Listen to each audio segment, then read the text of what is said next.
दोस्तों आज हम वीसीबी का टाइमिंग टेस्ट करेंगे। टाइमिंग टेस्ट का मतलब है कि जब भी हमने क्लोजिंग कमांड देनी है टीएनसी से, तो जो उसका मूविंग पॉइंट है और फिक्स पॉइंट है, यानी कि जो मैकेनिकल पार्ट है कितनी देर बाद ऑपरेट करता है, ये हमने चेक करना है।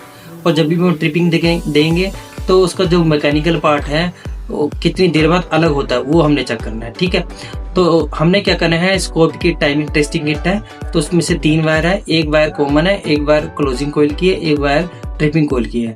तो सबसे पहले हमने क्लोजिंग कमांड देनी है। क्लोजिंग कमांड देने के लिए हमने पहले स्प्रिंग चार्ज करना है। अब इसमें हम जितने भी हम इसमें कमांड देंगे उसके लिए हमें स्प्रिंग चार्ज हमेशा चाहिए। तो इसमें जो इसका लो वोल्टेज कनेक्टर है हमने लगा कर रखना है इसमें। और देखो हर एक फेस में हर एक पोल का RYB तीनों पोल का हमने इन और आउट में हमने लगा देना है, जिससे हमें पता लग जाएगा कि इसके कॉन्टैक्ट और लग गए हैं और कॉन्टैक्ट हट गए हैं। ठीक है, ये जितनी भी इसकी टाइमिंग है सब मिली सेकेंड में रहेगी, ये बात याद रखना, मिली सेकेंड में रहती है। तो हमने अभी सारी हमने क्लोजिंग कॉइल में और ट्रिपिंग कॉइल में कमांड देनी है। और देखो ये लो वोल्टेज कनेक्टर ये हमेशा लगा कर रखना है, क्योंकि हर एक ऑपरेशन में स्प्रिंग चार्ज चाहिए हमें, तो उसके बाद ये स्प्रिंग चार्ज भी करता रहेगा। अभी ये देखो मैंने ब्रेकर ऑन कर दिया, स्प्रिंग चार्ज होने के बाद ब्रेकर मेरा ऑन दिया, वो भी किससे दिया, स्कोप की टाइमिंग किट टेस्टिंग किट से।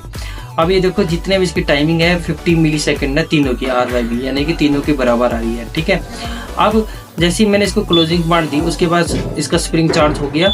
अब ठीक है, अगले ऑपरेशन के लिए अब मैंने इसको ओपन कमांड दे दी, यानी कि ट्रिपिंग कमांड दी। और जैसे ये ओपन कमांड दी, यहाँ से मेरा ब्रेकर ऑफ हो गया।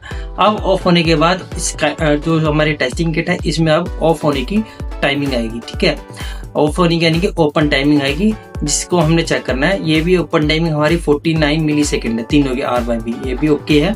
अब हमने क्या करना है, ये तीसरा फंक्शन होता है क्लोज और ओपन का, यानी कि जब भी हमारा ब्रेकर ट्रिप करता है और इसको रीक्लोज की कमांड आती है वो भी हमने चेक करना है। यानी कि सबसे पहले स्कोप टाइमिंग किट पहले क्लोजिंग कॉइल में कमांड देगा, फिर हमारा ब्रेकर ऑन होगा और उसी वक्त हमारा ट्रिपिंग कमांड देगा। ठीक है, ये 53 मिली सेकेंड है क्लोजिंग और ओपन टाइमिंग। ठीक है, हमारा ब्रेकर पहले ऑन हुआ था फिर ऑफ हो गया। ठीक है, तो इससे हमारे तीनों टाइमिंग मिल गई, ओपन क्लोज और क्लोज ओपन। तो thank you for watching, please subscribe my channel practical with Suri. Thank you.